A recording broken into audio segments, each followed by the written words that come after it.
러일 전쟁을 우리가 보면 이 두 장의 이 그림을 통해서 이 러일 전쟁이 어떤 성격의 전쟁이었는지를 좀 적나라하게 깨달을 수가 있을 겁니다. 먼저 이 사진을 한번 보시죠. 이 곰은 러시아를 상징을 합니다. 러시아가 이렇게 턱 칼차고 담배를 피고 있는데 뒤에서 영국이 요 일본을 막 등을 떠밉니다.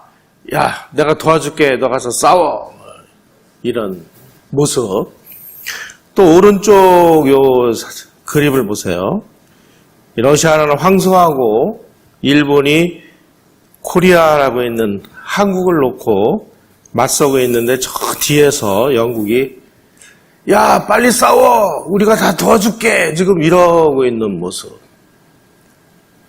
이 두 장의 그림을 통해서 러일 전쟁은 무슨 전쟁이었는지를 아주 편하게 알 수가 있습니다.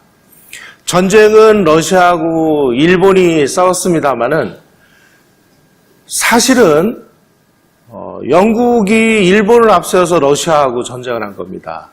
전쟁을 하는 기간 동안에 영국은 일본이 돈이 없다고 그러니까 국채를 발행하기 위해서 그 국채를 다 사줍니다. 군함이 없다 그러면 군함을 다 또 제공을 해줍니다. 정보 다 제공해 줍니다. 이렇게 해서 전쟁을 했는데 우리는 지금도 이 전쟁을 일본이 대륙으로 침략하기 위해서 아주 발광을 한 전쟁이라고 이해를 하고 있어요. 세계사라는 것을 놓고 보면 그 당시에 영국과 러시아의 그 대결 구도가 유럽에서부터 그 흑해에서 페르시아에서 또 아프가니스탄에서 중국에서 이제 만주르에서 한반도까지 이 회오리를 치면서 그레이트 게임이 몰려왔고 그 그레이트 게임에서 끝없이 러시아가 조선이라는 이 나라로 남진을 해서 태평양으로 나오는 항구를 확보하려고 하니까 일본을 끌어들여서 러시아를 틀어막는 이런 역할을 하고 있었는데 영국이 그렇게 노력을 하고 있는 이 와중에 도대체 영국이 왜 저러는지도 모르고 왜 일본을 끌어들여가지고 러시아를 견제하는지도 모르고 우리의 국가지도부, 다시 말씀드리면 고종과 민비는 끝없이 러시아를 조선 땅으로 끌어들이는 일을 반복을 했습니다.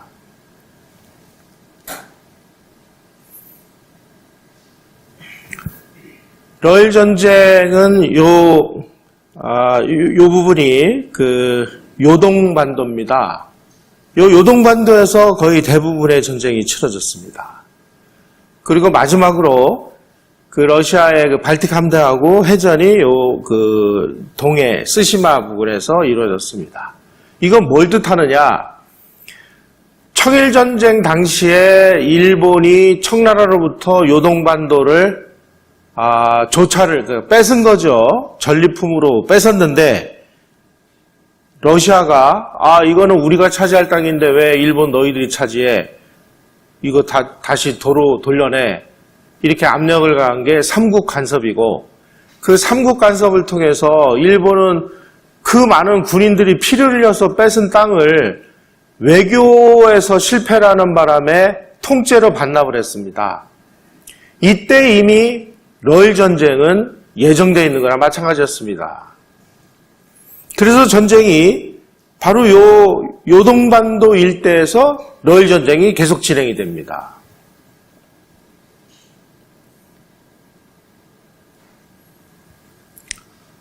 그 당시에 일본이라는 국가 지도부가 생각을 할 때 러일 전쟁은 도무지 승산이 없는 전쟁이었습니다. 왜 그러냐면 그 당시에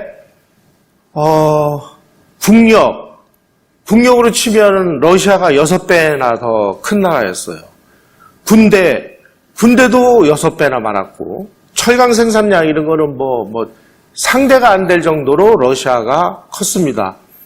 말하자면 지금으로 치면 그 미국이 세계 패권국이죠. 그 패권에 도전하는 나라가 중국이죠. 그런데 이 시기에는 미국의 역할을 영국이 했고 그 영국에 도전하는 역할을 러시아가 했습니다.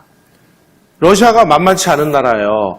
그 나라를 상대로 이제 개항을 한 지 몇십 년밖에 안 된 일본이 이 나라를 상대로 전쟁을 해야 되니 야 우리가 이거 승산이 있겠느냐.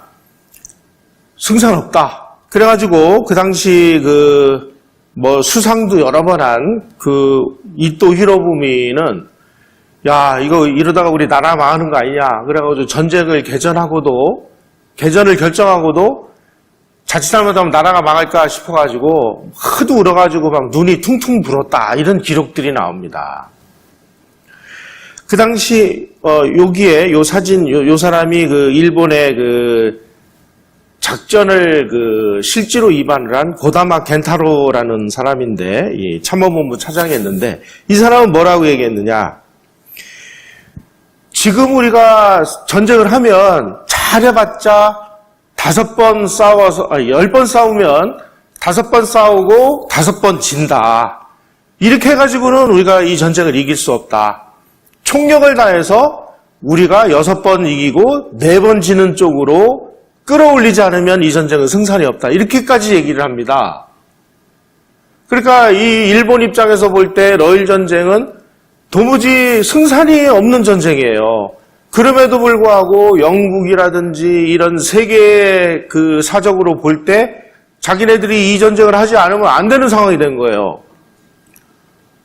무슨 일본이 무슨 침략근성이 막 넘쳐가지고 대륙을 집어먹기 위해서 뭐를 했다.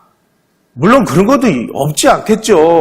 하지만 이런 사료들을 보면 진짜 일본은 국군을 걸고 이 국제사회에서 우리가 영국을 대신해서 정말 전쟁을 하지 않으면 안 되는 이런 상황이 된 것입니다.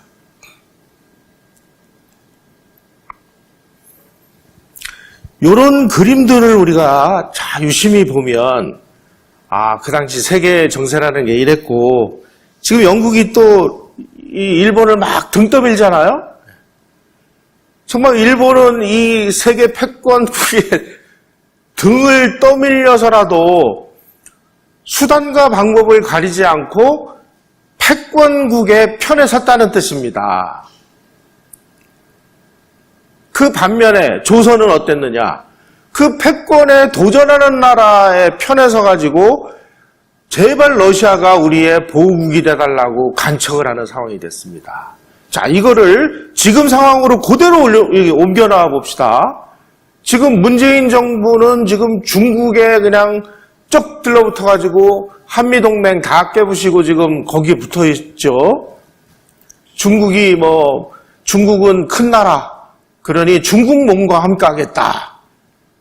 중국은 큰 나라. 이거는 중국을 대국으로 섬기던 조선의 주자 성리학자들이 아주 입이 부르트도록 한 얘기예요.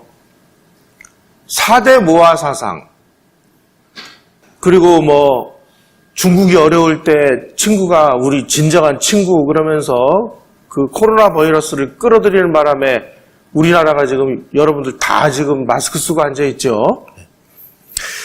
이런 상황에 처해 있을 때 서양에 있는 어떤 나라도 이 전쟁을 말리지 않았습니다. 독일은 독일대로 러시아가 계속 동쪽으로 가가지고 피투성이 되도록 싸우든지 말든지 그래야 자기네들이 유럽에서 행동의 자유를 부여받을 수 있으니까. 싸우면 좋은 겁니다. 프랑스는 러시아하고 동맹국이에요. 그러니까 좋든 싫든 도와주지 않으면 안 되는데 일본이 어떻게 되든 말든 러시아를 도와주는 입장이었습니다. 영국은 어떻게든지 이 러시아가 조선을 차지하지 못하도록 막아야 되니까 일본을 끌어들여가지고 틀어막는 이런 상황이 되다 보니까 일본은 정말 아야소리 못하고 이 전쟁을 이 영국을 대리해서 수행할 수밖에 없는 모습을 바로 이 한 장의 이 그림, 지금 제가 보여드린 이 그림들은 전부 그 당시 영국이나 프랑스나 미국이나 이런 데 실렸던 아주 유력한 그 언론에 실렸던 그림들입니다. 이 시기에는 이 사진술이 발달하지 않아가지고요. 이런 국제정세를 전부 이 그림을 그려서 이렇게 표현을 했습니다. 자, 제가 아까 말씀드린 대로 일본과 러시아의 국력이 어느 정도였느냐. 인구는 러시아가 일본보다 3배가 많았고 철강 생산은 러시아가 일본보다 60배가 많았습니다. 국방비도 러시아가 일본보다 3배나 많이 썼습니다. 군대 규모는 러시아가 일본보다 6배나 많았습니다. 이런 상황에서 일본이 이런 나라를 상대로 전쟁을 했어야 되니 참 갑갑한 노릇이죠. 하지만 일본은 이 전쟁에 기꺼이 뛰어든 이유가 있습니다. 우리가 이제 제가 이런 강의를 하니까 그 당시에 어떤 분들이 이런 말씀을 질문을 하셔요. 아니 우리도 왜 영국의 말하자면 우산 안으로 들어갈 생각을 안 했겠느냐. 우선 영국이 조선이라는 나라를 봐가지고 자기네들도 국가에 이익이 생겨야 뭘 할 거 아니에요. 일본은 어쨌든지 간에 영국으로부터 군함도 사죠. 자기네들 지금 먹고 사는 길이 막막함에도 불구하고 영국에 이익되는 일을 무지하게 많이 합니다. 철도도 영국으로부터 수입을 해서 놓는데 그 철도를 위해서 기관차 수입해야죠. 레일 수입해야죠. 기술자 불러와야죠. 이제 막대한 돈을 주고 사옵니다. 그런데 자갈까지 사오는 거예요. 레일에다가 자갈을 깔지 않습니까? 그러니까 일본에 있는 그 엔지니어들이 아니 지금 지천에 널려 있는 게 자갈인데 왜 우리 있는 자갈을 안 쓰고 자갈까지 이렇게 돈을 주고 사옵니까? 그랬더니 외교관들이 야 모르는 소리 말아라. 우리가 사오고 싶어서 사오냐 이 자식아. 이렇게라도 사줘야 우리를 보호를 해주고 우리도 거기에 소속돼가지고 보호를 받는 거야. 억울하면 우리도 열강이 돼야 돼. 이 얘기를 하는 거예요. 우리 국가지도부는 뭐 했냔 말이죠. 일본이 이렇게 아주 총력을 다해서 자기네들보다 국력이 몇 배나 강한 러시아하고 지금 국가의 구분을 건 전쟁을 하지 않으면 안 되는 이런 상황이 역사책에 너무나 많이 있음에도 불구하고 우리는 그저 일본이 침략근성이 발동을 해가지고 전쟁을 해가지고 조선을 뺏었다 이렇게 얘기를 합니다. 이 러일 전쟁의 핵심이 무엇인지를 이 시대에 가장 정확하게 들여다본 사람은 이승만 한 사람이었습니다. 그때 이승만이 왕정을 폐지하고 공화정 의회제 국가를 만들자 이렇게 하다가 체포돼서 한성 감옥에 수감된 사실은 알고 계시죠? 감옥에서 가만히 있는데 들려오는 소식을 보니까 러일 전쟁이 일어난다는 거예요. 그때 이승만이 영어 사전을 그러니까 영한 사전을 편찬하고 있었습니다. A부터 F까지 하다가 러일 전쟁 소식을 듣고 야 지금 내가 지금 이 영한 사전 만들 때가 아니다 하고 팽개치고 독립정신이라는 책을 씁니다. 이 독립정신에 뭐라고 나와 있느냐? 지금 러시아하고 일본이 전쟁을 한다고 하는데 이 전쟁에서 누군가가 승리하면 그 승리하는 나라가 이 나라를 집어삼키게 돼 있는데 도대체 이 대안에 이 사람들이 이런 국제정세를 알고 있는 사람이 한 명도 없으니 참으로 통탄할 일이다. 그러니 나라도 이걸 써서 우리 국민들을 계몽시켜야 되겠다. 그래서 쓴 책이 독립정신입니다.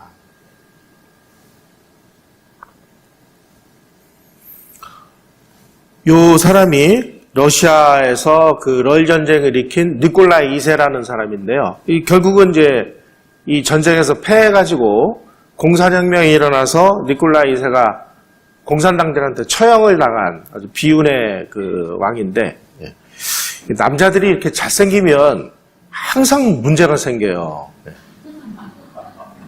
나라를 망쳤거든요, 이 사람이. 러시아 황제 입장에서 볼 때 러시아에서 지금 무슨 혁명의 열기가 들끓어오르고 그러니까 야 우리가 저 변방에서 일본하고 좀 전쟁을 일으켜서 어차피 일본이야 우리가 한 방에 뛰어넘길 수 있으니까 그래가지고 이 전쟁에서 승리해가지고 이 혁명의 열기를 잠재워야 되겠다. 원래 그 내부에 말이 많고 뭐 문제가 복잡해지면 항상 해외에서 전쟁을 일으킵니다. 이게 아주 지도자들의 수법이에요. 그래서 이 사람도 뭐 일본이 전쟁을 하면 뭐 툭탁툭탁 하다가 한 방에 날려버릴 거니까 아이 잘 됐다. 이번 기회에 그냥 변방에서 몸 좀 한번 풀고 우리 내부 문제를 한번 정리를 하자. 그래가지고 전쟁이 일어나는 걸 당연하게 생각을 했습니다.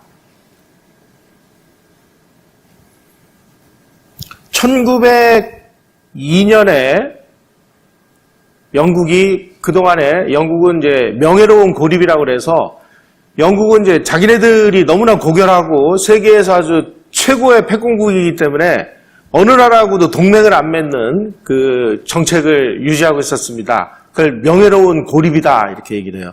근데 이 고립을 깨고 동맹을 맺은 나라가 일본이었습니다. 영일 동맹입니다, 이게.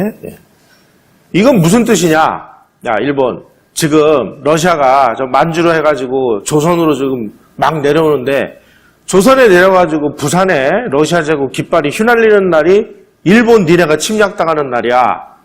그러니 너희들 싸워. 우리가 무기, 자금, 뭐 정보 원하는 거 다 대줄게. 이게 영일 동맹이라는 거예요. 그리고 영일 동맹 내용 그 안에 무슨 내용이 있느냐? 해서 전쟁을 해서 이기면 니네가 한반도를 관리해. 이런 내용이 숨어 있습니다.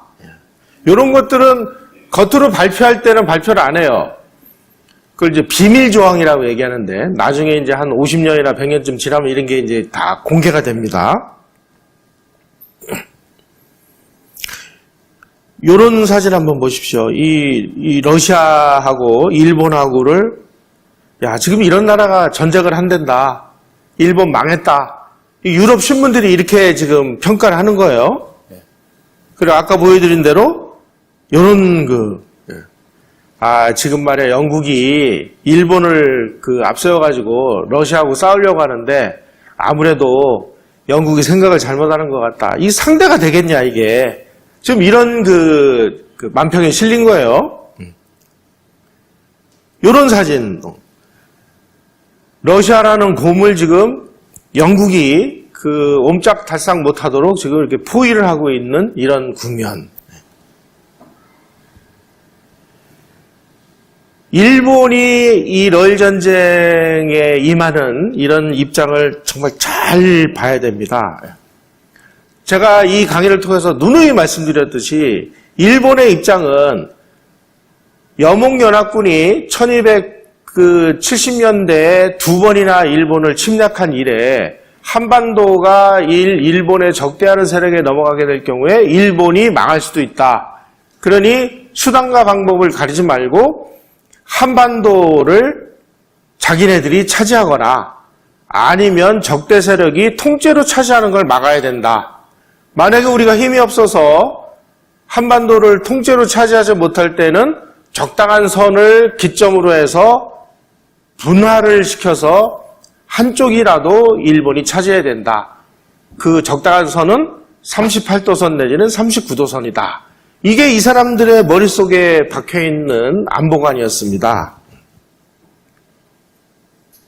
자, 이제 이런 상황이 돼가지고 전쟁을 시작을 합니다. 여기가 요동반도의 입구인 여순항이고 여기가 서울의 입구인 인천입니다. 거의 동시에 이 선제 공격을 해가지고 여순항에 있는 이 러시아 군함을 공격을 하고 그 당시 인천항 여기에 러시아 군함이 두 척이 와 있었습니다. 이거를 공격을 해서 격침을 시켜요. 그래서 이제 러일 전쟁이 벌어졌습니다.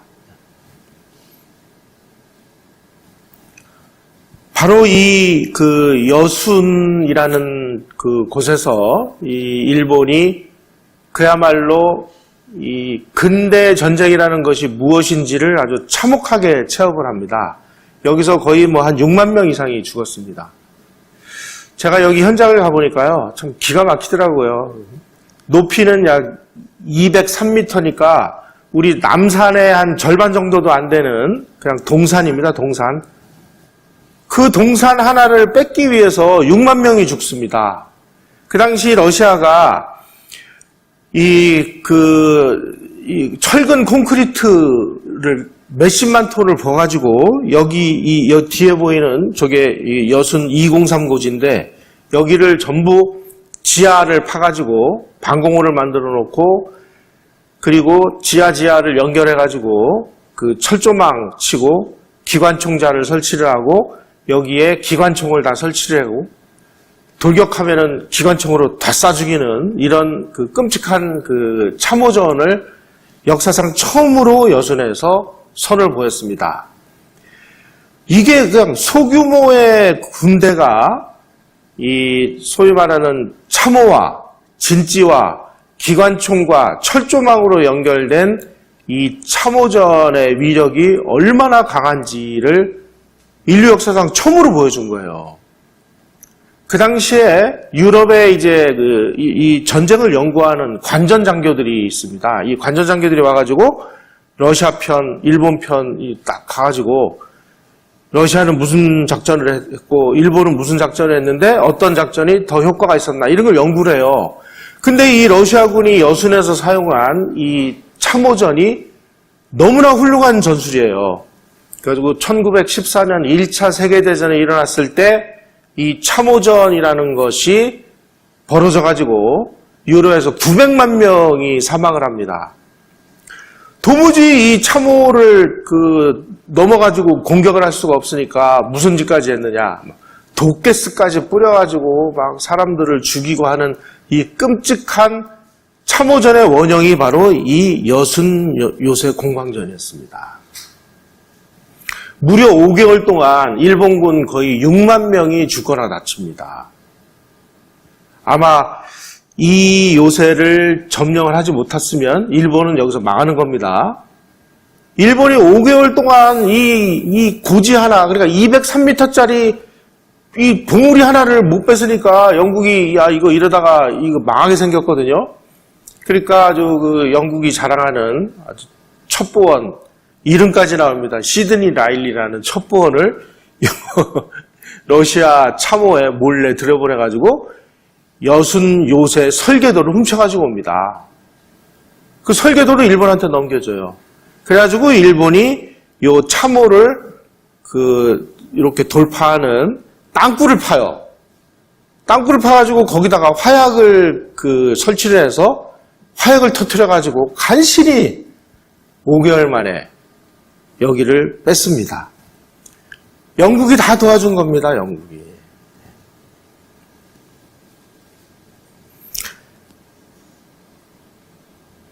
그래가지고 간신히 이제 일본이 육상전에서 승리를 하고 그러니까 러시아가 이제 유럽에 있던 자기네 발틱 함대를 자, 이게 안 되겠다. 이거라도 보내가지고 일본을 끝장을 내버리자. 그래가지고 이 발틱 함대에 있는 여기가 발틱해입니다. 여기에서 분함 약 40매 척으로 구성된 함대를 지구를 반바퀴 돌아가지고 대한해협으로 보내는 거예요.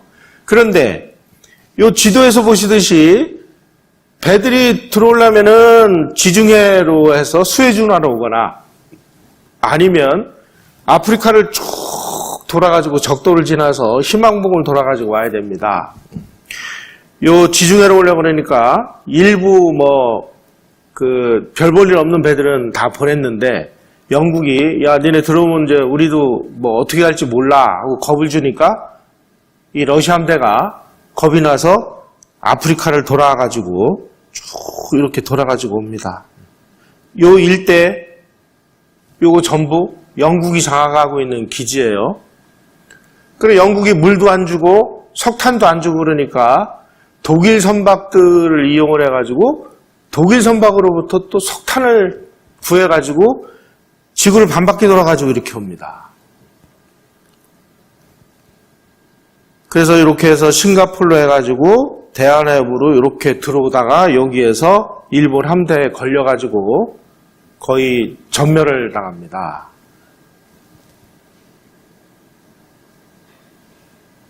요 사람이 그 쓰시마 해전에서 이 일본 함대를 지휘해가지고 이 아주 대승을 거둔 도고 헤이하치로라는 사람인데요.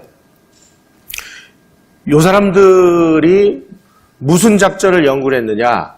임진왜란 당시에 조선 수군이 일본군하고 하여간 붙기만 하면 연전연패를 했습니다. 조선 수군이 도대체 무슨 작전을 하기에 이렇게 잘 싸우는 거냐? 연전연패를 하면서 이 사람들은 이순신 제독이 사용을 했던 그 전술 전략을 다 연구를 했습니다. 도고헤야찌로 이런 사람들이 우리가 일본의 근대 해군을 만들 때 일본 근대 해군을 만드는 모든 전술 전략은 이순신 제독의 그 전술 전략을 그대로 이용을 해서 우리가 러시아 함대를 이겼다 이렇게 얘기를 해요. 요 붉은색으로 되어 있는 요렇게 그 움직인 게 이 도고 함대고요. 요게 이제 지구를 반바퀴 돌아온 러시아 함대가 가는 길입니다. 요 가는 길을 러시아 함대가 이렇게 가는 거를 일본 함대가 이렇게 탁 가로막습니다. 요 모양이 T자 모양이다. 그래가지고 이걸 이제 T자 전법이라고 얘기하기도 하고 한자로 이렇게 고모래 정자라고 해서 이제 정자 전법이라고도 얘기를 해요. 요거는 이렇게 배가 지나가는 거를 이 가로막고 항상 요 맨 앞부분에는 이 사령관이 탄 배가 제일 앞에 가게 되어 있습니다. 요 사령관이 탄 배를 제거하는 전략입니다. 이걸 누구한테 배웠냐? 임진왜란 때 조선 수군한테 그렇게 수십 번을 지면서 이 사람들이 그 전법을 그대로 연구한 거예요. 이순신 제독이 쓴 하객진이 요거거든요. 그래서 우리 이순신 제독의 전법을 썼다. 자기네들이 그대로 이실직고를 해요. 그리고 요 싸움을 하러 나가기 전에 이 배가 어디에 숨어 있었냐면은 진해에 숨어 있었습니다. 그래서 일본이 이제 러시아 함대가 발견된 순간 요 도고 헤이하치로 제독이 참모들을 다 데리고 어디를 가느냐? 이순신 장군 사당에 가서 제사를 지냅니다. 우리를 도와주십시오. 일본은 이런 사람들이에요. 그리고 우리가 이순신 제독이 워낙 뛰어나기 때문에 우리가 그 사람을 열심히 배워서 우리가 이 러시아 함대를 이겼다라는 사실을 자연스럽게 다 공개를 합니다. 시바료타라는 사람이 그 언덕 위의 그룹이라는 아주 유명한 그 책을 썼습니다. 거기에 보면 그 내용이 고스란히 다 나옵니다. 자, 러시아를 이긴 이 유명한 T자 전법, 이거는 이순신의 작품이다.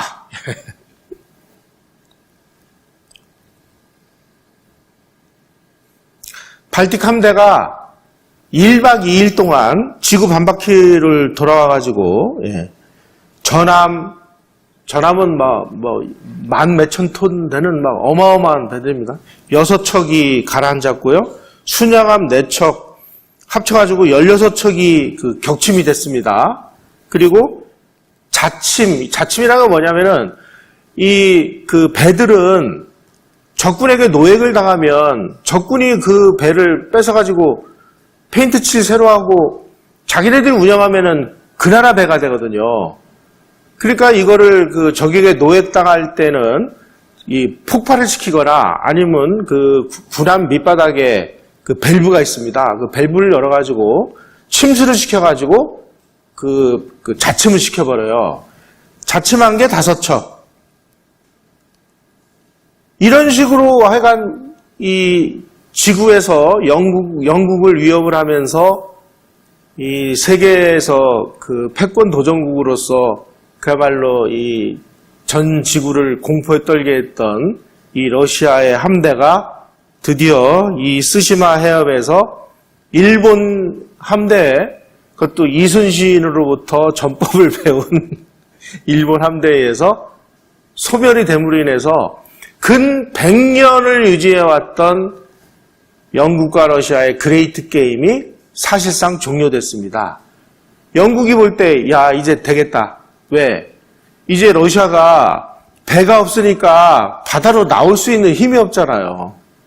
그 배를 전부 일본이 두들겨 부숴줬으니까. 그리고 이 사령관이었던 이 러시아 사령관이 로제스트 벤스키라는 사람인데, 이 사람이 부상을 입고 작은 배에 옮겨 타서 치료를 받는데 그 배가 일본 군함한테 그 포획을 당해가지고 포로가 됩니다. 그래가지고 러시아는 이 1박 2일 동안의 이 전투를 통해서 5,045명이 전사를 하고 6,100명이 포로가 됐습니다. 일본은 겨우 구축함 3척이 격침됐을 뿐이에요. 그리고 전사자는 115명. 그러니까 뭐 게임이 안 되는 일본이 압승을 거둔 이런 그 해전이 벌어졌습니다.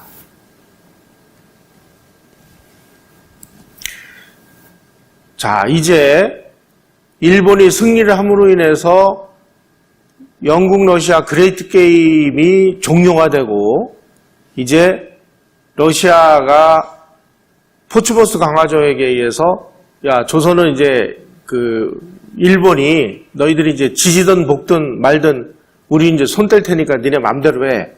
그게 포츠보스 강화조약입니다. 그 이후에 일본이 이제 그 끝없는 전쟁의 회오리로 말려들기 시작을 합니다.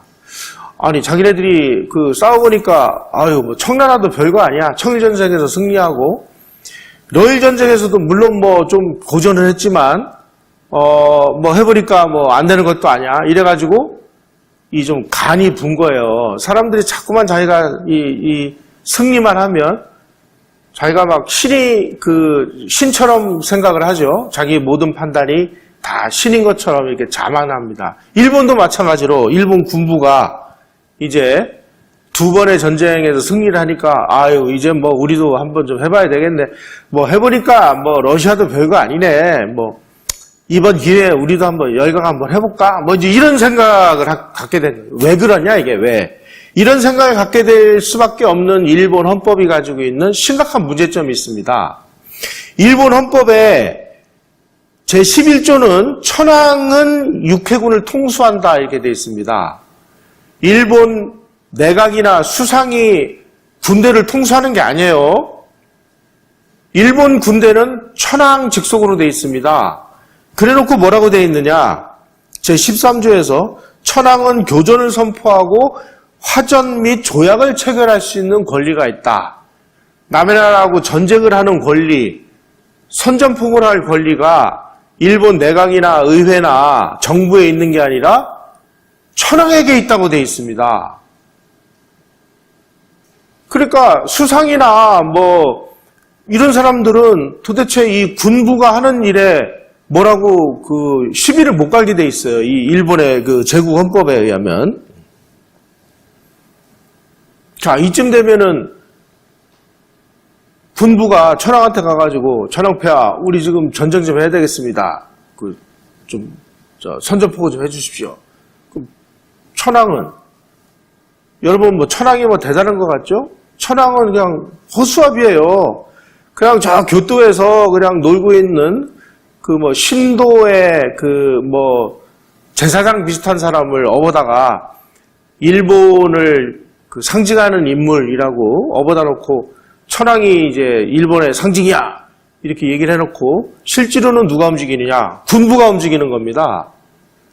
이 청일전쟁하고 러일전쟁을 승리를 하면서 일본 군부가 이렇게 무소불위의 힘을 갖게 되는 것은 일본의 이 헌법이 가지고 있는 이런 심각한 문제점 때문에 결국 이게 나중에 뭐 1914년 1차 세계대전, 만주사변, 뭐 중일전쟁, 태평양전쟁 그래가지고 결국 일본이 쫄딱 망하는 패전의 길로 가는 이 초입에 들어선 것이 바로 러일전쟁에서 승리다. 이렇게 우리를 볼 수가 있겠습니다. 천황의 존재는 사실상은 심지어 천황은 물에 비친 그림자다 이렇게 얘기할 정도로 천황은 아무런 권한이 없습니다. 그 당시 그러니까 이 메이지 유신이 성공하기 전까지 일본은 약 266개의 아주 크고 작은 번이라고 이름을 붙인 이런 지방 정부로 구성이 되어 있었는데 이 지방 정부를 다 없애고 하나로 통합을 하자. 그래서 일본이라는 이름을 짓자. 그게 이제 메이지 유신인데 그래놓고 이제 266개의 서로 찢어져 있는 이 지방 국가들을 하나로 묶으려면은 강력한 뭔가 상징적인 구심점이 있어야 되지 않겠느냐. 그 구심점을 교토에서 이렇게 있던 이 천황이라는 사람을 어부다가 갖다 앉혀놓고 이 사람이 바로 일본의 상징이야. 이렇게 만들어 놓고 일본 군부가 제멋대로 뒤에서 조종을 한 거죠. 러시아는 또 어떠냐, 러시아는. 그 당시 러시아의 그 지휘관이었던 사람이 쓴 러일전쟁이라는 그 회고록을 보면 러시아는 전쟁을 할 때 항상 이 적군을 자기네가 그 내륙으로 깊숙이 끌어들입니다. 끌어들이면서 계속 이 적군들이 물자나 인력을 소모하도록 만듭니다.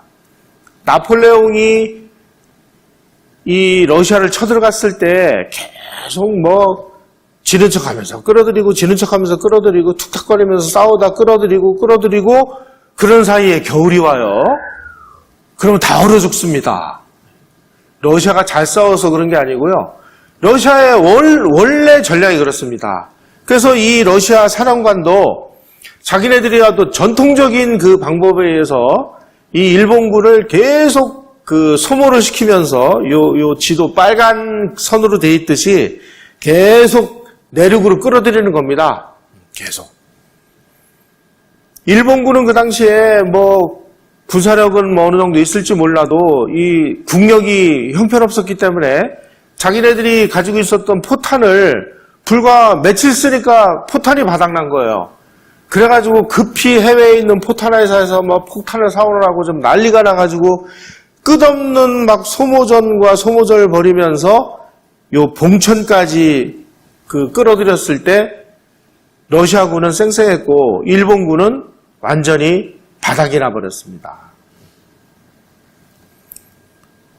만약에 러시아군이 여기서 전쟁을 계속 더했으면 일본은 망하는 겁니다.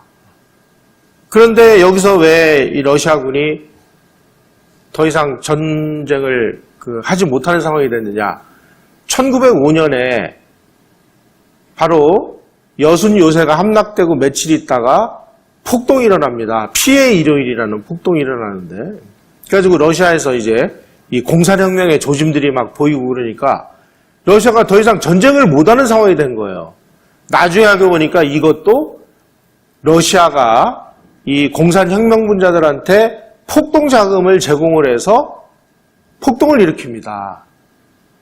여러분 지금 그 세계적으로 유명한 그 러시아의 혁명을 일으켰다고 하는 레닌이라든지 트로츠키라든지 이런 사람들 중에 일본 정부의 자금을 안 받은 사람이 한 명도 없습니다. 오늘날 러시아 혁명은 누가 일으켰느냐? 일본이 일으켰습니다. 일본이. 역사적인 사실에 의하면 그렇습니다. 러일 전쟁을 더 이상 수행하지 못하도록 하기 위해서 이 일본군 그 장교가 정부로부터 그 당시 지금 우리 돈으로 치면 약 5천억 원에서 1조 원 정도 되는 돈을 가지고 와서 레닌, 트로츠키 이런 사람에게 다 돈을 대주고 무기 대줘가지고 폭동을 일으킨 거예요. 피해 일요일 사건을 일으킨 사람이 가폰 신부라는 사람인데 이 가폰 신부도 폭동 자금을 누구한테 받았느냐? 일본으로 받았습니다. 여러분 일본이 그렇게 간단치가 않은 나라예요. 그래서 자, 요 사진을 보면 요게 이제 니콜라 2세인데 니콜라 2세가 요게 요리를 먹으려고 보니까 요게 요리가 뭐냐? 꼬레라고 있습니다. 이게 불어로 한국입니다. 근데 일본이 딱, 야, 왜 네가 먹어? 내가 먹을 건데. 지금 이런 내용이에요. 그 쿠로파트킬이라는 사람이 러시아의 그 군을 지휘를 해가지고 러일 전쟁에서 패전을 한 장군인데, 자기가 러일 전쟁에서 나는 왜 패전을 해서 이렇게 바보가 됐나라는 것을 회고하는 이 회고록에서, 야, 내가 싸워보니까 정말 일본군 끝내주더라. 그래서 우리 졌다 하는 내용을 여기다 이렇게 썼습니다. 우리가 전쟁을 원치 않을 때 일본 국민들은 입대를 희망했다. 많은 일본 어머니들은 능력검사에서 자기 자식들이 병약하다는 이유로 입대를 거절당하자 자살을 했다. 다수의 장교들은 전쟁에 나가기 전에 조국을 위해 죽겠다는 표시로 자신의 장례식을 치르고 전쟁터에 나왔다. 그러니까 일본은 목숨 걸고 나와서 싸운 겁니다. 반면에 러시아는 지금 막 공산혁명의 불길이 막 타오르고 이 공산혁명분자들이 병사들이여 왜 너희들은 그 황제를 위해서 죽느냐? 너희들 죽음은 개죽음이다. 그러니 총구리를 일본군에게 돌리지 말고 장교들에게 돌리고 이 너희들을 그 못살게 굴고 있는 황제를 위해서 돌려라. 이런 식으로 지금 선동을 하고 있으니 이 전쟁이 제대로 되겠냐 이거죠. 또 한 가지 문제는 시베리아 철도가 막 지금 뭐 건설이 되고 있는데 이 상당 부분은 됐습니다만은 부분이 다 개통이 안 돼가지고 시베리아 횡단철도가 제 기능을 못하고 있을 때입니다. 일본은 만약에 이 시베리아 횡단철도가 완공이 되는 날이 일본이 침략을 당하는 날이니까 어떻게든지 싸움을 하려면은 이 시베리아 횡단철도가 완성되기 전에 싸워야 승산이 있는 겁니다. 그래서 이 시베리아 철도가 미개통된 상황에서 싸웠기 때문에 러시아는 보급이라든지 이런 면에서 심각한 문제를 안고 있어서 전쟁에서 졌다. 자, 제가 말씀드린 요 사람이 그 유명한 아카시 모토지로라는 이 첩보 장교인데요. 이 사람이 바로 러시아의 이 공산혁명분자들을 매수를 한 사람입니다. 요 사진 잘 보십시오. 러시아에서 공산 폭동을 일으킨 사람 치고 이 아카시 모토지로로부터 돈을 안 받은 사람이 없다. 그래서 아카시 모토지로가 그 사람들을 만나서 돈을 뿌리면서 공작을 할 때마다 너무나 이 성과가 좋아가지고 무려 10개 사단 이상의 역할을 아카시 모토지로 혼자서 다 했다. 또 이러고 이렇게 평가를 해요. 자, 여러분, 이 사람이 우리하고도 매우 밀접한 관계를 가지고 있습니다.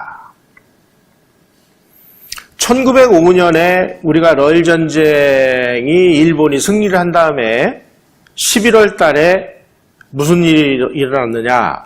을사보호조약이라는 것이 일어납니다. 이건 뭐냐? 이제 러일 전쟁에서 일본이 승리했으니까 영국이 야, 이제 일본 니네가 저 조선 쟤네들한테 그냥 놔두면 저것들 또 언제 또 러시아 끌어들일지 몰라. 그러니 니네가 외교권을 가지고 외교를 니네가 책임져. 이래가지고 을사보호조약이라고 맺어가지고 조선의 외교권을 이제 일본이 가져간 겁니다. 가져간 다음에 조선 통감부라는 걸 만들어요. 그리고 1907년에 이제 그 정미 7조약에 의해서 헌병대가 와서 조선에 주차하게 됩니다. 바로 그 초대 조선 통감부의 헌병사령관이 바로 이 사람이 옵니다. 그래가지고 1910년부터 1919년까지 그 악명 높은 조선의 헌병 통치를 시행한 사람이 바로 이 사람이에요. 아카시 모토지로라는 사람. 세계사는 이렇게 우리하고 연관이 없는 게 아니고요. 다 이렇게 연결이 됩니다. 우리한테는 정말 기분 나쁜 인간인데 일본 입장에서 보면 나라를 구한 사람입니다. 이 사람이.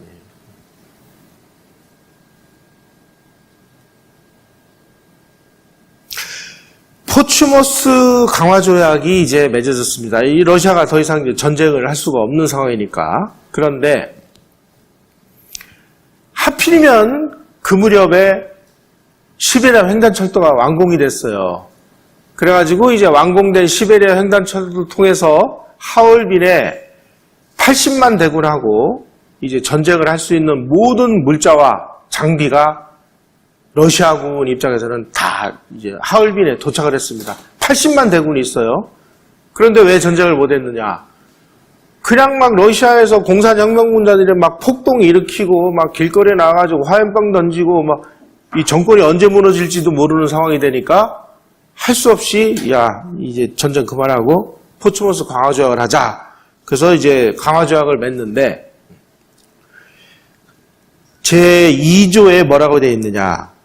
러시아 제국 정부는 일본이 한국에서 정치, 군사, 경제적으로 우월한 이익을 가지고 있음을 인정하며 일본 제국 정부가 한국에서 필요하다고 생각되는 지도, 보호, 감리 조치를 취하는 것을 방해하거나 간섭하지 않는다. 이렇게 되어 있습니다.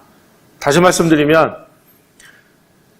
야 일본 우리 이제 손 뗄 테니까 니네가 조선을 구워 먹든 삶아 먹든 회를 쳐먹든 니네 맘대로 해. 이렇게 얘기한 거예요, 이게. 일본은 러일 전쟁에서 22만 7천 명이 죽거나 다쳤습니다. 그 22만 명을 그 목숨을 담보로 해서 얻어낸 것은 요거였습니다. 조선을 지도, 감리, 보호할 수 있는 권리. 일본이 당연히 야 우리 전쟁에서 이겼으니까 배상금 내놔. 우리 지금 전쟁하는 동안에 우리가 돈이 없어가지고 국채를 일본 정부 1년 예산의 8배를 우리가 지금 국채를 발행했으니까 그 돈 내놔. 청일전쟁 때 그렇게 해서 재미를 봤거든요. 그러니까 러시아가 뭐라고? 배상금? 야 지금 우리가 지금 전쟁에서 진 거냐? 아니면 니네들이 우리 수도를 점령했냐?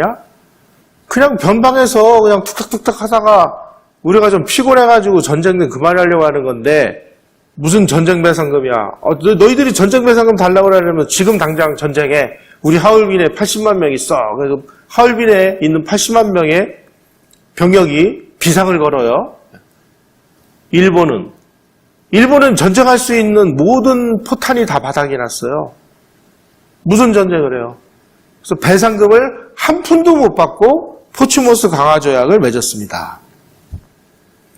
다시 말씀드리면 무슨 얘기냐?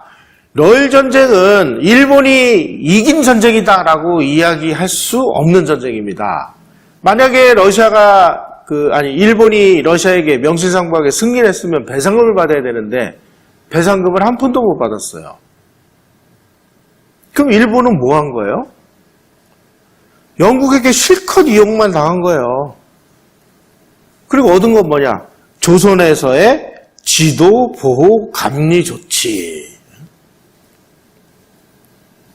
그래서 배상금을 한 푼도 못 받는 강화조약에 사인을 하고 그 외교관들이 딱 귀국을 한 날 일본에서 폭동이 일어납니다.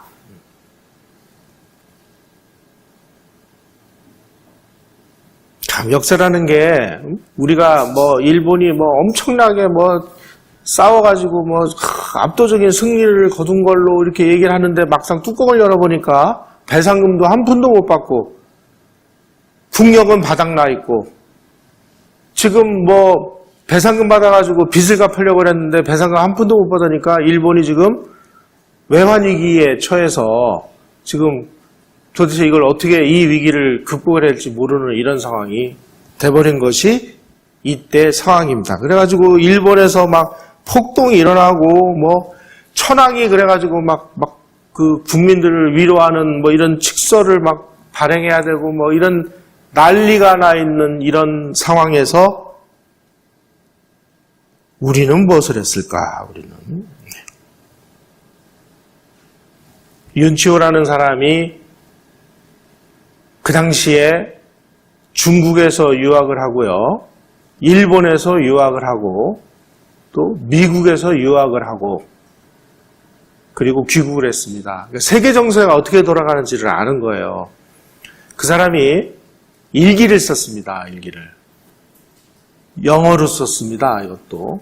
그 일기를 전부 한글로 번역을 했습니다. 국사편찬위원회 사이트에 들어가시면 거기에 윤치호 일기라는 항목이 있습니다. 그 윤치호 일기를 들어가면 날짜별로 전부 번역을 해서 띄워놨습니다. 그 관심 있는 분 그 국사편찬위원회 사이트 들어가서 윤치호 일기를 보시면 그 당시에 우리 조선의 이 멸망해가는 모습을 바라보는 이 지식인이 무슨 생각을 했는지를 아주 적나라하게 다 그걸 다른 사람들이 못 보게 이 사람은 일부러 영어로 써놨는데 그 영어 일기를 번역을 해서 우리가 볼 수 있게 됐습니다. 여기에 이런 대목이 나와요. 러일전쟁으로 제물포 앞바다에서 포탄이 날아다닐 때 고종은 점쟁이들의 말을 듣고 궁궐 기둥 밑에 큰 솥을 묻었다. 제발 궁궐 안에 포탄 떨어지지 말게 해달라고. 2주 동안의 격전으로 일본군이 러시아를 봉천에서 몰아내고 조선을 식민지로 만들려 할 때 조선의 황제는 관직을 팔고 구술하여 산천의 신들에게 러시아의 승리를 기원했다. 이게 우리 국가지도부의 모습이었습니다. 여러분, 우리가 정말 냉정하게 우리 이 조선, 대한제국이 왜 망했는지를 들여다보면 우리가 왜 망했는지를 정확하게 알아야 반성도 하고 그 다음에 교훈도 얻고 그리고 준비도 하고 뭔가 정신자세도 가다듬고 다시는 이런 일을 당하지 말아야지라고 느낄 텐데 지금 우리는 그냥 간악한 일제 만행에 의해서 조선이 그냥 뭐 내다바에 당하듯이 이렇게 망했으니까 우리는 일본만 욕하면 되는 거예요. 그 일본을 욕해서 뭘 어쩌겠다는 거예요? 일본도 알고 보니까 다 영국한테 이용당했구먼. 그럼 영국은 왜 욕을 안 하고 일본을 욕한다고 해서 이 문제가 해결이 되나요? 도대체 우리는 그 당시에 왜 이렇게 움직이는 국제정세의 본질을 이해도 못하고 적응도 못했을까? 도대체 우리의 어떤 부분에 무슨 문제가 있었기에 이런 일이 벌어졌을까? 이런 것을 통렬하게 반성하고 야, 이거 안 되겠다. 미국 가서 국제법을 공부하자. 그래서 열심히 국제법 공부한 사람은 이승만 한 사람밖에 없었습니다. 이승만의 국제법을 연구하고 보니까 그 당시에 우리 국가지도부 망한 것은 이완용이가 나라 팔아먹고 일본이 뭐 침략을 해서 그런 게 아니라 우리가 동맹을 잘못 선택해서 그렇다. 그러니 이제부터 이 영국의 패권이 이제 태평양 시대가 가지고 미국으로 넘어갈 텐데 미국이 이제 세계의 패권이 될 것이다. 그러니 우리는 미국하고 동맹 관계를 맺어가지고 다시는 우리의 그 과거의 전철을 밟지 말아야 된다.